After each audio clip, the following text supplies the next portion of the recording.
El Nuevo Sol, Televisión.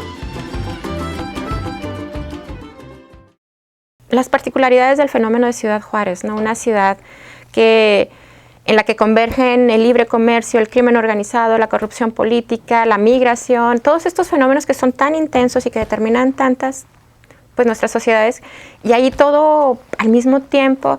Y eso pues a mí me fascinaba, y eso fue lo que yo estuve cubriendo por años. Y yo sabía que en Juárez había cosas que estaban pasando que nadie estaba diciendo, es decir, estaban ocurriendo, ¿no? Una violencia ahí contenida, muchas fuerzas colapsándose, como pues la debacle del modelo económico de la maquila desde 2001, que empezó a dejar la ciudad muy deteriorada, porque la gente empezó a perder el trabajo, y todo eso iba teniendo una serie de implicaciones, y eso estaba ocurriendo cuando yo llegué.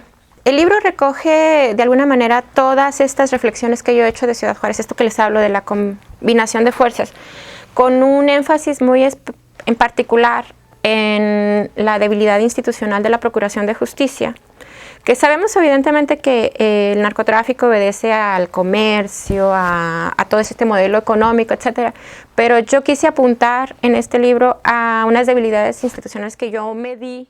Empecé a crear estos índices que yo le llamo índices de impunidad desde 2005 hasta el 2010. Los estuve midiendo así y encontrando que pues, o sea, el delito no tiene ningún castigo en Chihuahua. Una víctima de homicidio es una víctima de homicidio de un delito, no es un muerto, por ejemplo, como en México se usa, yo no sé por qué hasta los periodistas son víctimas de delitos que por lo demás están sin resolver.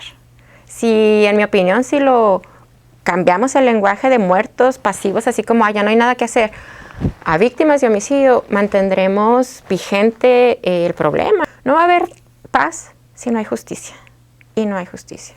Y no me refiero a una justicia acá etérea, me refiero a la justicia que nos hemos acordado como sociedad, que es la aplicación de la ley, el castigo al delito. Eso no hay.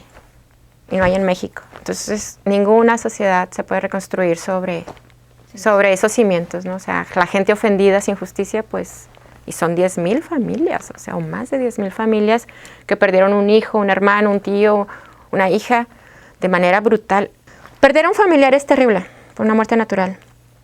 Perderlo por homicidio es un daño, es como un crimen adicional. Y cuando nadie castiga a ese criminal, es como 3 veces el crimen, ¿sabes cómo? O sea, es la muerte, es el coraje de que alguien la cegó, y es el triple coraje de que nadie hace nada. Pero han pasado tantas cosas en estos últimos años que ni siquiera nos detenemos a ver la dimensión de cada tragedia que hemos vivido, pero cada una es la peor de todas. Lo que ocurrió ahí es algo que yo creo que no, mira, han pasado tantas cosas que no lo podemos ni dimensionar, pero lo que ocurrió en Veracruz, justo en el Día de la Libertad, Día Mundial de la Libertad de Prensa, 3 cuerpos, no 2, no 1, 3 periodistas asesinados en ese día. Que para mí fue un mensaje así de, sigan haciendo lo que quieran, no nos importan, se van a callar o se van a morir. Ahora pienso, ¿qué tenía en la cabeza? O sea, era un trabajo muy arriesgado, pero uno no lo ve en ese momento, ¿no? En ese momento tú nada más sabes que es una súper historia. Yo pienso que los elementos que crearon esta guerra que vivimos, esta brutal violencia, siguen ahí. Sigue la pobreza, siguen los chicos sin ir a la escuela, sigue el crimen organizado traficando drogas, sigue la impunidad enviando este mensaje de que puedes hacer cualquier cosa. La vida humana en México no tiene valor si el Estado no castiga cuando se cega una vida, ¿no? No, yo miedo no tengo ningún miedo, pero tengo mucho más coraje. ¿Sabes cómo? O sea, de ver a mi país sometido. O sea, no sería yo si no estuviera tratando de hacer algo, ¿no? O sea, yo soy así desde niña.